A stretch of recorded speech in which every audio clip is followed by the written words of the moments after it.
Sir, ಒಂದು 2019 study ಹೇಳುತ್ತೆ Karnataka has a high stroke incident ಅಂತ 109 per lakh, which is more than the national average of 93 per lakh ಅಂತ. Incidental ಆಗಿ ನಾವು ಏನು ನೋಡಿದ್ದೀವಿ ಅಂದರೆ ಸ್ವಲ್ಪ ಸ್ಟ್ರೋಕ್ ಇನ್ ಪರ್ಸೆಂಟೇಜು ವಿಂಟರಲ್ಲಿ ಜಾಸ್ತಿ ಆಗುತ್ತೆ. 4.5 hours ಅನ್ನೋದು most critical. That is the actual golden period. 4.5 hours. 6 hours ಒಂದು ಎಕ್ಸ್ಟೆಂಡೆಡ್ ಟೈಮ್. ಅದು it is RTPA, recombinant tissue plasminogen activator. ಅದು ಏನ್ ಮಾಡುತ್ತೆ ಅಂತಂದ್ರೆ ದೇಹದ ಸ್ವಾಭಾವಿಕವಾಗಿ ದೇಹಕ್ಕೆ ಕ್ಲಾಟ್ ಅನ್ನ ಕರಗಿಸುವಂತ ಮೆಕ್ಯಾನಿಸಮ್ಸ್ ಇದೆ, ಅದನ್ನ ಆಕ್ಟಿವೇಟ್ ಮಾಡುತ್ತೆ. Within the first 4.5 hours ಆಗ್ಬೇಕಿದ್ದು. ಯಾಕಂದ್ರೆ 4.5 hours ಆದ್ಮೇಲೆ ಆ ಕ್ಲಾಟ್ ಗಟ್ಟಿ ಆಗ್ಬಿಡತ್ತೆ. ಅದನ್ನ ಕರಗಿಸಕ್ಕಾಗಲ್ಲ. ಒಂದು ಸಣ್ಣ ಸೂಜಿ ತೊಡೆಗೆ ಕೊಟ್ಟು ಆ ಸಣ್ಣ ಸೂಜಿಯ ಮುಖಾಂತರ ರಕ್ತನಾಳದ ಒಳಗಡೆನೆ ಒಂದು ಸಣ್ಣ ಟ್ಯೂಬ್ ಅನ್ನ ತಗೊಂಡು ಬ್ರೈನಿನ ತುದಿ ಭಾಗದ ತನಕ ಹೋಗ್ಬೋದು ನಾವು, ರಕ್ತನಾಳದ ಒಳಗಡೆನೆ. ಮೇಜರ್ ಆಗಿ ಸ್ಟ್ರೋಕಲ್ಲಿ ಏನು ಅಂತಂದ್ರೆ 3 ಆಯಾಮ ಇದೆ ಟ್ರೀಟ್ಮೆಂಟಲ್ಲಿ. ಒಂದು ಸ್ಟ್ರೋಕ್ ಏನಕ್ಕಾಯ್ತು ಅಂತ ಕಂಡುಹಿಡಿಬೇಕು, ಆಗಿರೋ ಸ್ಟ್ರೋಕ್ ಟ್ರೀಟ್ ಮಾಡಬೇಕು, ಮುಂದೆ ಸ್ಟ್ರೋಕ್ ಆಗದೆ ಇರೋಂಗೆ ತಡಿಬೇಕು. ಈ 3 ಕೆಲಸ. ಫಾರ್ ಎಕ್ಸಾಂಪಲ್ ಹೋಮೋಸಿಸ್ಟಿನ್ ಅಂತ ಹೇಳಿ ಒಂದು ಅಮೈನೋ ಆಸಿಡ್ ಇದೆ, ಅದರ ಲೆವೆಲ್ ಜಾಸ್ತಿ ಇತ್ತು ಅಂತಂದ್ರೆ ಸ್ಟ್ರೋಕ್ಗೆ ರಿಸ್ಕ್ ಇದೆ ಅಂತ ಒಂದು ಇದಿದೆ. ಒಂದು ಸ್ಟ್ರೋಕ್ನ ಸಿಂಪ್ಟಮ್ಸ್ ಕಾಣಿಸ್ಕೊಂಡಾಗ ಅಥವಾ ಸ್ಟ್ರೋಕ್ ಆದಾಗ ಫಸ್ಟ್ ಯಾರ ಹತ್ರ ಹೋಗಬೇಕು? ನ್ಯೂರೋ ಸರ್ಜನ್ ಹತ್ರನಾ, ನ್ಯೂರಾಲಜಿಸ್ಟ್ ಹತ್ರನಾ ಅಂತ?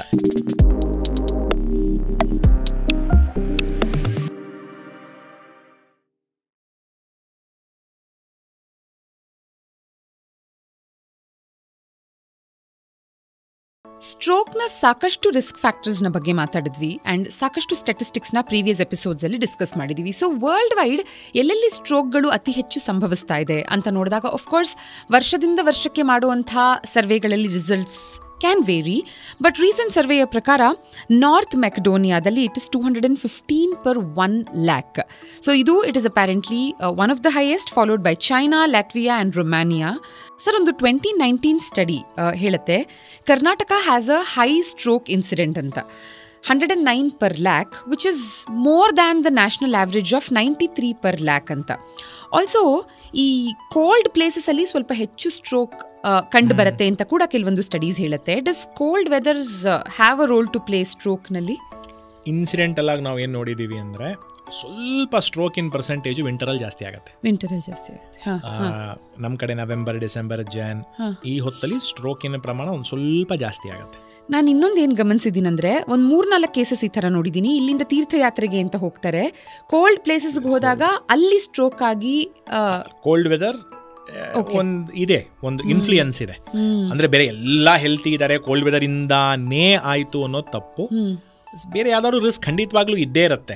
ಅನ್ಕಂಟ್ರೋಲ್ಡ್ ಶುಗರ್ಸ್ ಆಗಲಿ, ಅಥವಾ BP ಜಾಸ್ತಿ ಇರುತ್ತೆ, ಕೊಲೆಸ್ಟ್ರಾಲ್ ಬ್ಯಾಡ್ ಇರುತ್ತೆ, ಲೈಫ್ ಸ್ಟೈಲ್ ಇಶ್ಯೂಸ್ ಇರುತ್ತೆ, ಅಥವಾ ಜೆನೆಟಿಕ್ ಪ್ರಿಡಿಸ್ಪೊಸಿಷನ್ ಇರ್ಬೋದು, ಏನಾದರೂ ಒಂದು ಇದ್ದೇ ಇರುತ್ತೆ. ಅದ್ರ ಜೊತೆಗೆ ಕೋಲ್ಡ್ ವೆದರ್ ಒಂದು small factor.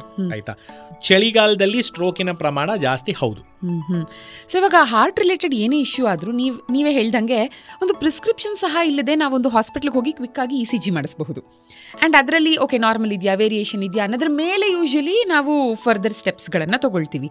But when it comes to stroke, ಯಾವ್ಯಾವ ಟೆಸ್ಟ್ಗಳನ್ನು ನೀವು ರೆಕಮೆಂಡ್ ಮಾಡ್ತೀರಾ? ಬಿಕಾಸ್ ವಿತ್ ಸ್ಟ್ರೋಕ್ ನಾವು ಹೋಗಿ ಡಿಸೈಡ್ ಮಾಡಿ ಈ ಟೆಸ್ಟ್ ಮಾಡಿ ಅಂತ ಹೇಳೋಕ್ಕಾಗಲ್ಲ. ಅಲ್ಲ, ಸ್ಟ್ರೋಕಿಗೆ ನಾನೇನು ಹೇಳ್ತೀನಿ ಅಂದರೆ ಫಸ್ಟ್ ಥಿಂಗ್ ಏನಂದರೆ ಸ್ಟ್ರೋಕ್ ಇದೆ ಅಂತ ಅನ್ನಿಸ್ತಿತ್ತು ಅಥವಾ ಏನೋ ತೊಂದರೆ ಇತ್ತು ಅಂತಂದರೆ ಯಾವುದೇ ಒಳ್ಳೆಯ ಆಸ್ಪತ್ರೆ ಎಮರ್ಜೆನ್ಸಿ ಡಿಪಾರ್ಟ್ಮೆಂಟಿಗೆ ಹೋಗಿ ನೀವು ಟ್ರೀಟ್ಮೆಂಟ್ಗೆ ನೀವು ರಿಕ್ವೆಸ್ಟ್ ಮಾಡ್ಕೋಬೋದು. ಈ ಥರ ನನಗೆ ಅನ್ನಿಸ್ತಾ ಇದೆ, ನನಗೆ ಸ್ಟ್ರೋಕ್ ಇರಬಹುದು ಅನ್ನೋ ಒಂದು ಸಂಶಯ ಇದೆ, ದಯಮಾಡಿ ಒಂದ್ಸಲ ಚೆಕ್ ಮಾಡಿ ಅಂತ ಕೇಳಿದ್ರೆ ಯಾರೂ ಇಲ್ಲ ಅಂತ ಹೇಳಲ್ಲ. ಈಗ ಹೇಗೆ ನಂಗೆ ಎದೆ ನೋಡ್ತಾ ಇದೆ, ಒಂದು ECG ಮಾಡಿ ಅಂತಂತು ಅಂತಾರೆ, ಅದೇ ರೀತಿ. ಆಯ್ತಾ? ಸೊ ಫಸ್ಟ್ ಏನು ಅಂತಂದರೆ ನೋಡ್ತಾರೆ ಏನಾಯಿತು, ಹೇಗಾಯಿತು, ಏನೇನು ತೊಂದರೆ ಮುಂಚೆ ಇತ್ತು, ನಿಮ್ಗೆ ಏನೇನು ಬೇರೆ ತೊಂದರೆಗಳಿತ್ತು, ಅದೆಲ್ಲ ನೋಡಿ ಸ್ಟ್ರೋಕ್ ಇದೆಯಾ ಇಲ್ವಾ ಅನ್ನೋಂಥ ಒಂದು ಸಸ್ಪಿಷನ್ ಬರುತ್ತೆ, ಒಂದು ಸಂಶಯ ಬರುತ್ತೆ. ಫಸ್ಟು ಏನಂತಂದರೆ ಸ್ಟ್ರೋಕ್ ಅಕಸ್ಮಾತ್ ಖಂಡಿತವಾಗ್ಲೂ ಆಗಿದೆ ಅಂತಲೇ ಇಟ್ಕೊಳ್ಳೋಣ. ಯಾರೋ ಒಬ್ಬರಿಗೆ ಸ್ಟ್ರೋಕ್ ಆಗಿದೆ, ಸ್ಟ್ರೋಕಿನ ಪರಿಣಾಮವಾಗಿ ಏನೋ ಕಣ್ಣಿನ ತೊಂದರೆ ಅಥವಾ ಬ್ಯಾಲೆನ್ಸ್ ತೊಂದರೆ, ಮಾತಿನ ತೊಂದರೆ, ಕೈಕಾಲಿನ ವೀಕ್ನೆಸ್ ಏನೋ ಇದೆ ಅಂತಂದರೆ ಮೊದಲನೇ ಟೆಸ್ಟು ಯೂಶಲ್ ಆಗಿ ಫಸ್ಟ್ ಕೆಲಸ. ಈಗ ವಿಂಡೋ ಪೀರಿಯಡನ್ನು ನಾವೇನು ಡಿಸ್ಕಸ್ ಮಾಡಿದ್ವಿ, within 6 hours or within 4.5 hours. 4.5 hours ಅನ್ನೋದು most critical. That is the actual golden period. 4.5 hours. 6 hours ಒಂದು ಎಕ್ಸ್ಟೆಂಡೆಡ್ ಟೈಮ್ ಅದು. ಸೊ 4.5 hours ಒಳಗಡೆ ಬಂದಾಗ ಫಸ್ಟ್ ಟೆಸ್ಟ್ ಮಾಡಿಸೋದು ಬ್ರೈನಿಗೆ ಒಂದು CT ಸ್ಕ್ಯಾನ್. CT ಸ್ಕ್ಯಾನ್ ಮಾಡಿಸು ಅಂತಂದ್ರೆ ಅವಶ್ಯಕತೆ ಏನು ಅಂತಂದ್ರೆ ಇದು ಹೆಮೊರೇಜಿಕ್ ಸ್ಟ್ರೋಕಾ ಅಥವಾ ಇಸ್ಕಿಮಿಕ್ ಸ್ಟ್ರೋಕಾ ಅಂತ ಕಂಡುಹಿಡಿತೀವಿ. ಅಂದ್ರೆ ಬ್ರೈನ್ ಒಳಗೆ ಬ್ಲೀಡಿಂಗ್ ಆಗಿ ಅವ್ರಿಗೆ ಸ್ಟ್ರೋಕ್ ಆಗಿದೆಯಾ ಅಥವಾ ಬ್ರೈನಿನ ಒಂದು ಭಾಗಕ್ಕೆ ಬ್ಲಡ್ ಸಪ್ಲೈ ನಿಂತು ಸ್ಟ್ರೋಕ್ ಆಗಿದೆಯಾ ಅಂತ ಫಸ್ಟ್ ಥಿಂಗ್. ಈಗ ಬ್ಲೀಡಿಂಗ್ ಇಲ್ಲ, ಸ್ಟ್ರೋಕ್ ಇದೆ, ಬಟ್ ಸಿ ಟಿನಲ್ಲಿ ಬ್ಲೀಡಿಂಗ್ ಇಲ್ಲ ಅಂತಂದರೆ ಫಸ್ಟ್ ನಾವು ಟ್ರೀಟ್ಮೆಂಟ್ ಮಾಡೋದು ಏನು ಅಂತಂದರೆ ಥ್ರಾಂಬೋಲೈಸಿಸ್ ಅಂತ ಒಂದು ಟ್ರೀಟ್ಮೆಂಟ್ ಇದೆ, ಆಯಿತಾ. ಎಲ್ಲ ಆಸ್ಪತ್ರೆಗಳಲ್ಲೂ ಅದನ್ನು ಮಾಡೋದು ಅಷ್ಟು ಸೂಕ್ತ ಇಲ್ಲದೆ ಇರ್ಬೋದು.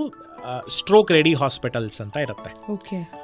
ಒಬ್ಬರು ನ್ಯೂರಾಲಜಿಸ್ಟು ಆ ನೆಟ್ವರ್ಕಲ್ಲಿ ಇರ್ತಾರೆ. ಸೊ ಅವರು stroke specialist. So he will take the decision, ಆಯಿತಾ. ಸೊ ಈ ಥರ ಇದೆ, ಈ ಥರ ತೊಂದರೆ ಇದೆ ಅಂತಂದಾಗ ಅವರ ದೇಹದ ತೂಕದ ಮೇಲೆ ಥ್ರಾಂಬೋಲೈಸಿಸ್ ಅಂತ ಅಂತಾರೆ. ಥ್ರಾಂಬೋಲೈಸಿಸ್ ಅಂದರೆ ಕ್ಲಾಟನ್ನು ಕರಗಿಸುವಂಥ ಒಂದು ಔಷಧಿ. ಸೊ ಇವಾಗ ಸ್ಟ್ರೋಕಿನ ಲಕ್ಷಣ ಇದೆ, ಸ್ಕ್ಯಾನಲ್ಲಿ ಬ್ಲೀಡಿಂಗ್ ಆಗಿಲ್ಲ ಅಂತಂದರೆ ಆಬ್ವಿಯಸ್ ಕನ್ಕ್ಲೂಷನ್ ಏನು ಅಂತಂದರೆ ಎಲ್ಲೋ ಕ್ಲಾಟ್ ಹೋಗಿ ರಕ್ತನಾಳನ ಬ್ಲಾಕ್ ಮಾಡಿ ತೊಂದರೆ ಆಗಿದೆ ಅಂತ. ಸೊ ಥ್ರಾಂಬೋಲೈಸಿಸ್ ಅಂತಂದರೆ ಒಂದು IV ಕೊಡುವಂಥ ಒಂದು ಟ್ರೀಟ್ಮೆಂಟ್. ಅದು ಬ್ಲಡ್ಡನ್ನು ಕರಗಿಸುತ್ತೆ, ಬ್ಲಡ್ ಕ್ಲಾಟನ್ನು ಕರಗಿಸುತ್ತೆ, ಆಯಿತಾ. ಸೊ ಇದು 4.5 hours ಕೊಟ್ಟರೆ it has the maximum value. Doctor, is it the same as TPA, tissue plasminogen activator? Thrombolysis is the treatment name. TPA ಅನ್ನೋದು ಮೆಡಿಸನಿನ ಹೆಸರು. It is RTPA, recombinant tissue plasminogen activator. ಅದು ಏನ್ ಮಾಡುತ್ತೆ ಅಂತಂದ್ರೆ ದೇಹದ ಸ್ವಾಭಾವಿಕವಾಗಿ ದೇಹಕ್ಕೆ ಕ್ಲಾಟ್ ಅನ್ನ ಕರಗಿಸುವಂತ ಮೆಕ್ಯಾನಿಸಮ್ಸ್ ಇದೆ, ಅದನ್ನ ಆಕ್ಟಿವೇಟ್ ಮಾಡುತ್ತೆ.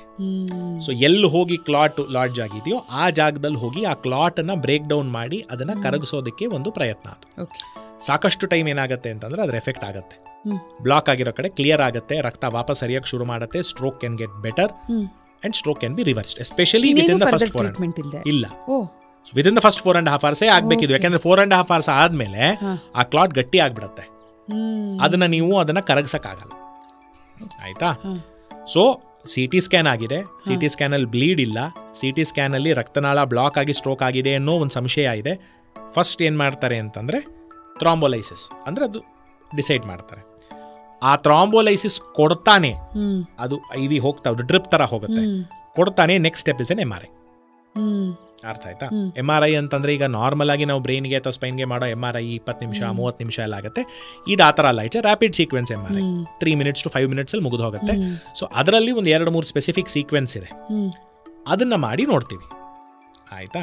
ಅದನ್ನ ಮಾಡಿ ನೋಡಿದಾಗ ಏನಾಗುತ್ತೆ ಅಂತಂದ್ರೆ ನಮಗೆ ಅಕ್ಯುರೇಟ್ ಆಗಿ ಬ್ರೈನಿನ ಯಾವ ಭಾಗಕ್ಕೆ ಸ್ಟ್ರೋಕ್ ಆಗಿದೆ ಅಂತ ಗೊತ್ತಾಗುತ್ತೆ.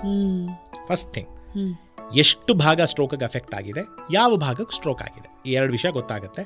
3ನೇದು ಆಂಜಿಯೋಗ್ರಫಿ ಮಾಡ್ತೀವಿ. ಆಂಜಿಯೋಗ್ರಾಮ್ ಮಾಡಿದಾಗ ರಕ್ತನಾಳ ಬ್ಲಾಕ್ ಆಗಿದೆಯಾ ಇಲ್ವಾ ಗೊತ್ತಾಗುತ್ತೆ. ಸೇಮ್ ಆಸ್ ಹಾರ್ಟಿಗೆ ಮಾಡೋದು, very much the same as ಹಾರ್ಟಿಗೆ ಮಾಡೋದು. ಇತ್ತೀಚೆಗೆ ಏನಂತಂದ್ರೆ ಕ್ಯಾಥ್ಲ್ಯಾಬಿಗೆ ಕರ್ಕೊಂಡೋಗಿ ಆಂಜಿಯೋಗ್ರಾಮ್ ಮಾಡ್ತಾರೆ. ನಾವು ಇಲ್ಲಿ CT ಅಥವಾ MRI ಆಂಜಿಯೋಗ್ರಾಮ್ ಮಾಡ್ಬೋದು ಬ್ರೈನಿಗೆ. ಸೊ ಮೇಜರ್ ಆಗಿರೋ ರಕ್ತನಾಳದಲ್ಲಿ ಬ್ಲಾಕ್ ಇದೆಯಾ ಇಲ್ವಾ ಅಂತ ಗೊತ್ತಾಗುತ್ತೆ, ಆಯ್ತಾ. ಸೊ ಥ್ರಾಂಬೋಲೈಸಿಸ್ ಆಗಿದೆ, CT ಆಗಿ ಥ್ರಾಂಬೋಲೈಸಿಸ್ ಆಗಿ MRI ಆಗಿದೆ. MRI ಅಲ್ಲಿ ಬ್ರೈನಿಗೆ ಸ್ಟ್ರೋಕ್ ಆಗಿದೆ, ಯಾವುದೋ ಒಂದು ಭಾಗದಲ್ಲಿ ರಕ್ತನಾಳದ ಬ್ಲಾಕ್ ಇದೆ ಅಂತ ಗೊತ್ತಾಗುತ್ತೆ. ಥ್ರಾಂಬೋಲೈಸಿಸ್ ಕೊಟ್ಟು ಒಂದು 1/4 ಗಂಟೆ ಆದ್ರೂ ಕೂಡ ಇಂಪ್ರೂವ್ಮೆಂಟ್ ಕಾಣಲಿಲ್ಲ ಅಂತಂದ್ರೆ we do something called as a mechanical thrombectomy. ಅರ್ಥ ಆಯ್ತಾ? ಸೊ ಇದೊಂದು ಆನಿಮೇಷನ್ ಅಲ್ಲಿ ನೀವು ನೋಡ್ಬೋದು. ಮೆಕ್ಯಾನಿಕಲ್ ಥ್ರಾಂಬೆಕ್ಟಮಿ ಹೇಗೆ ಅಂತಂದ್ರೆ ತೊಡೆನಲ್ಲಿ ಒಂದು ಸಣ್ಣ ಸೂಜಿ, ಆಯ್ತಾ, it's a very small prick in the thigh. ಇದು ಕಾರ್ಡಿಯಾಕಿಗೆ ಎಲ್ಲಿ ಆಂಜಿಯೋಪ್ಲಾಸ್ಟಿ ಮಾಡ್ತಾರೆ, ಸ್ಟೆಂಟ್ ಹಾಕ್ತಾರೆ, ಅದೇ ಸೆಟಪ್ ಅಲ್ಲಿ ಮಾಡೋವಂಥದ್ದು, ಅದೇ ಕ್ಯಾಥ್ಲ್ಯಾಬಲ್ ಮಾಡೋವಂಥದ್ದು. ಒಂದು ಸಣ್ಣ ಸೂಜಿ ತೊಡೆಗೆ ಕೊಟ್ಟು ಆ ಸಣ್ಣ ಸೂಜಿಯ ಮುಖಾಂತರ ರಕ್ತನಾಳದ ಒಳಗಡೆನೆ ಒಂದು ಸಣ್ಣ ಟ್ಯೂಬನ್ನು ತಗೊಂಡು ಬ್ರೈನಿನ ತುದಿ ಭಾಗ ತನಕ ಹೋಗ್ಬೋದು ನಾವು, ರಕ್ತನಾಳದ ಒಳಗಡೆನೆ. ಸೊ ಅಲ್ಲಿ ನಾವು ಸ್ಟ್ರೋಕ್ ಎಲ್ಲಾಗಿದೆ, ಯಾವ ರಕ್ತನಾಳ ಬ್ಲಾಕ್ ಆಗಿದೆ ಅಂತ ಕರೆಕ್ಟಾಗಿ ನಾವು ಕಂಡುಹಿಡಿಬೋದು. ಯಾವ ರಕ್ತನಾಳ ಬ್ಲಾಕ್ ಆಗಿದೆಯೋ ಆ ಜಾಗದಲ್ಲಿ ಒಂದು ಸ್ಪೆಷಲೈಸ್ಡ್ ಡಿವೈಸ್, ಸ್ಟೆಂಟ್ ರೀವರ್ ಅಂತ. ಅದ್ರ ಹೆಸರೇನು ಗೊತ್ತಾ? It is a stent and a retriever, ಅವೆರಡನ್ನೂ ಸೇರಿಸಿ ಸ್ಟೆಂಟ್ ರೀವರ್ ಅಂತಾರೆ. ಸೊ ಅದೇನು ಮಾಡುತ್ತೆ ಅಂತಂದರೆ ಎಲ್ಲಿ ಬ್ಲಾಕ್ ಆಗಿದೆಯೋ ಆ ರಕ್ತನಾಳದ ಒಳಗಡೆ ಹೋಗಿ ಈ ಥರ ಫಸ್ಟ್ ಸ್ಟೆಂಟ್ ಥರ ಅದು ದೊಡ್ಡದಾಗುತ್ತೆ. ಸ್ಟೆಂಟ್ ಥರ ದೊಡ್ಡದಾಗಿ ಅದ್ರ ಒಳಗಡೆ ಇರೋ ಮೆಶ್ಗಳಲ್ಲಿ ಆ ಕ್ಲಾಟು ಹಿಡ್ಕೊಳತ್ತೆ, ಆ ಕ್ಲಾಟ್ ಅದರಲ್ಲಿ ಲಾಡ್ಜ್ ಆಗುತ್ತೆ. ಅದಾದ್ಮೇಲಿಂದ ಅದನ್ನು ಎಳಿತೀವಿ, ಅದು ಎಳೆದಾಗ ಕ್ಲಾಟು ಕಿತ್ಕೊಂಬರುತ್ತೆ ಅಲ್ಲಿಂದ. ಈ ಸಣ್ಣ ಸೂಜಿ ಅಷ್ಟೆಲ್ಲ? ಹೌದು, ಸಣ್ಣ ಸೂಜಿನಲ್ಲೇ ಈ ಕೆಲಸ ಆಗುತ್ತೆ. ಕ್ಲಾಟ್ ಹೊರಗಡೆ ಬರುತ್ತೆ, ಕ್ಲಾಟ್ ಹೊರಗಡೆ ಬರ್ತಿದ್ದಂಗೆ ವಾಪಸ್ ಬ್ಲಡ್ ಸಪ್ಲೈ ರೀಎಸ್ಟಾಬ್ಲಿಷ್ ಆಗುತ್ತೆ, ಪೇಷಂಟ್ ಚೆನ್ನಾಗಾಗುತ್ತೆ. This is a very positive, it's called mechanical thrombectomy. So thrombolysis ಆದಮೇಲಿಂದ ಸ್ಕ್ಯಾನಲ್ಲಿ ಏನಾದರೂ ಮೇಜರ್ ವೆಸಲ್ಗೆ ಬ್ಲಾಕ್ ಇದೆ ಅಂತಾಯಿತು ಅಂತಂದರೆ ಮೆಕ್ಯಾನಿಕಲ್ ಥ್ರಾಂಬೆಕ್ಟಮಿ ಅನ್ನೋದನ್ನು ನಾವು ಟ್ರೈ ಮಾಡ್ಬೋದು. ಇದು ಸ್ಟ್ರೋಕ್ ರೆಡಿ ಹಾಸ್ಪಿಟಲ್ಸ್ ಅಲ್ಲಿ ಇಟ್ ಇಸ್ ಅವೈಲಬಲ್. ಎಲ್ಲ ಆಸ್ಪತ್ರೆಗಳಲ್ಲೂ ಥ್ರಾಂಬೋಲೈಸಿಸ್ಸು ಥ್ರಾಂಬೆಕ್ಟಮಿ ಮಾಡೋದು ಕಷ್ಟದ ಕೆಲಸ. ಥ್ರಾಂಬೋಲೈಸಿಸ್ ಆರು ಒಂದು ಹಂತಕ್ಕೆ ಮಾಡ್ಬೋದು, ಯಾಕಂದರೆ it is just by giving medicine. Thrombectomy ಅನ್ನೋದು it has to be done in a stroke ready hospital. ಒಳ್ಳೆ ಕ್ಯಾತ್ ಲ್ಯಾಬ್ ಇರಬೇಕು, ಅದನ್ನು ಇಂಟರ್ವೆನ್ಷನ್ ಮಾಡೋ ಸ್ಪೆಷಲಿಸ್ಟ್ಸ್ ಇರಬೇಕು. ಅದು ಮಾಡ್ತು ಅಂತಂದರೆ, ಅಂದರೆ ಎಲ್ಲ ಕೇಸಲ್ಲೂ ಮಾಡ್ಬೋದಾ ಡಾಕ್ಟ್ರೇ ಥ್ರಾಂಬೆಕ್ಟಮಿ ಅಂತ ಹೇಳಿದ್ರೆ ಇಲ್ಲ. ರಕ್ತನಾಳ ಬ್ಲಾಕ್ ಇತ್ತು ಅಂತಂದರೆ, ಮೇಜರ್ ರಕ್ತನಾಳದಲ್ಲಿ ದೊಡ್ಡ ಬ್ಲಾಕ್ ಇತ್ತು ಅಂತಂದರೆ ಆವಾಗ ನಾವು ಥ್ರಾಂಬೆಕ್ಟಮಿನ ಮಾಡ್ಬೋದು. ಥ್ರಾಂಬೆಕ್ಟಮಿ ಮಾಡೋದ್ರಿಂದ ಬ್ಲಡ್ ಸಪ್ಲೈನ ರೀಎಸ್ಟಾಬ್ಲಿಷ್ ಮಾಡ್ಬೋದು, ಮತ್ತು ವಾಪಸ್ಸು ಎಲ್ಲಿಗೆ ಬ್ಲಾಕ್ ಆಗಿತ್ತು ರಕ್ತ ಹೋಗೋದನ್ನು ಅದನ್ನು ವಾಪಸ್ ಹೋಗೋ ಹಾಗೆ ಮಾಡ್ಬೋದು. ಇದು ಆಗದೆ ಫಸ್ಟ್ 6 hours ಒಳಗೆ. ಇದು ಆದಮೇಲೆ ಅಂತಂದರೆ ಇದ್ರದ್ದು ರಿಸಲ್ಟ್ಸು ಅಷ್ಟು ಚೆನ್ನಾಗಿರೋದಿಲ್ಲ. ಯಾಕೆ ಅಂತಂದರೆ ಬ್ರೈನಿಗೆ ಅಷ್ಟು ಹೊತ್ತರ ತನಕ ಬ್ಲಡ್ ಸಪ್ಲೈ ಹೋಗಿಲ್ಲ, ಆ ಭಾಗಕ್ಕೆ ಡ್ಯಾಮೇಜ್ ಆಗಿದೆ, ಆ ಭಾಗದಲ್ಲಿ ಸೆಲ್ಸು ಸಾಯಕ್ಕೆ ಶುರು ಆಗಿರುತ್ತೆ. ಸೊ ನೀವು ಆಮೇಲಿಂದ ಅದಕ್ಕೆ ವಾಪಸ್ ಬ್ಲಡ್ ಕೊಡ್ತು ಅಂತಂದರೆ ಅದು ಅಷ್ಟು ಸಮರ್ಪಕವಾಗಿ ರೆಸ್ಪಾಂಡ್ ಮಾಡದೇ ಇರಬಹುದು, ಅಥವಾ ತೊಂದರೆಗಳು ಜಾಸ್ತಿ ಆಗ್ಬೋದು. ಈ ಥರ ತೊಂದರೆಗಳಿದೆ. So within 6 hours, especially within 4.5 hours, success rate is very high. ಎಷ್ಟೊಂದು ಜನಕ್ಕೆ ಸ್ಟ್ರೋಕ್ ಆಗಿರೋದು ವಾಪಸ್ ಬಂದಿದೆ, ಎಷ್ಟೊಂದು ಜನಕ್ಕೆ ಇದಾಗಿರೋದು ಸರಿ ಹೋಗಿದೆ, ನಾರ್ಮಲ್ ಆಗಿದೆ. ಇದನ್ನು ದಾಟ್ಬಿಟ್ಟಿದೆ.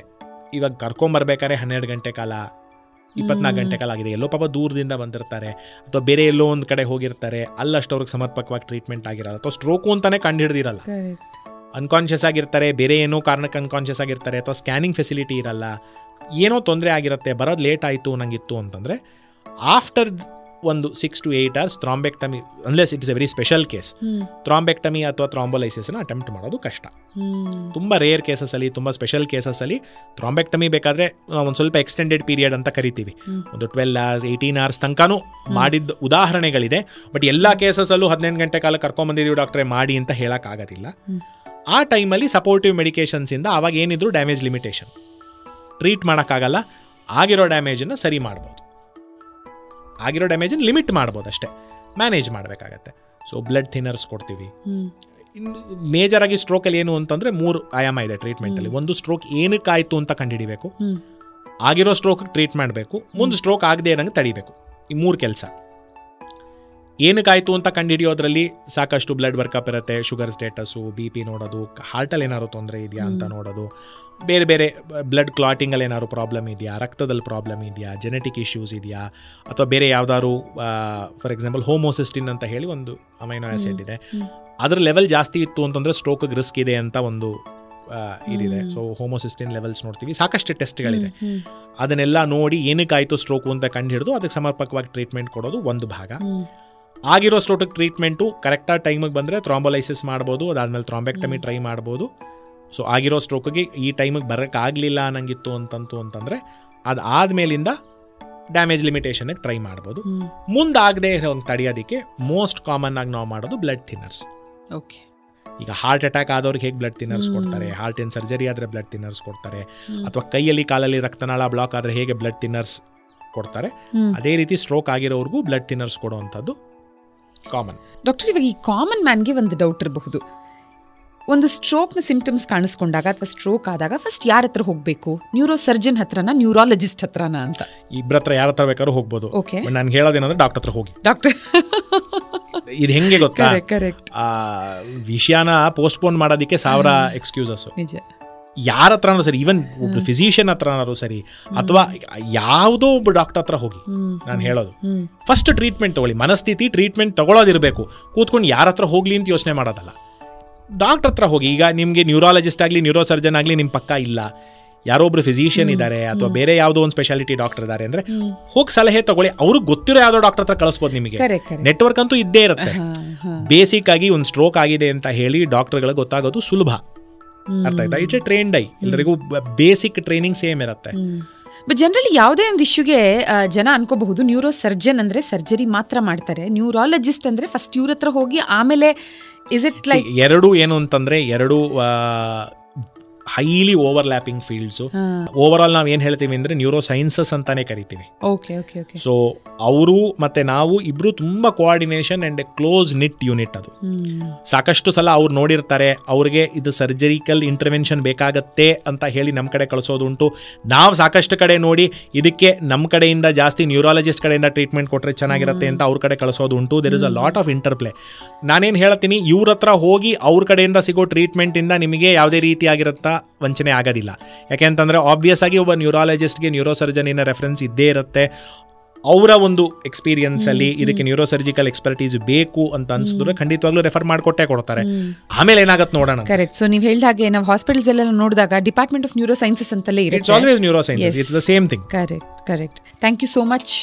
ಮತ್ತೊಂದು ಬಹಳ ಇನ್ಸೈಟ್ಫುಲ್ ಆಗಿರೋ ಎಪಿಸೋಡ್ ಇದಾಗಿತ್ತು. Thank you doctor. Thank you so much.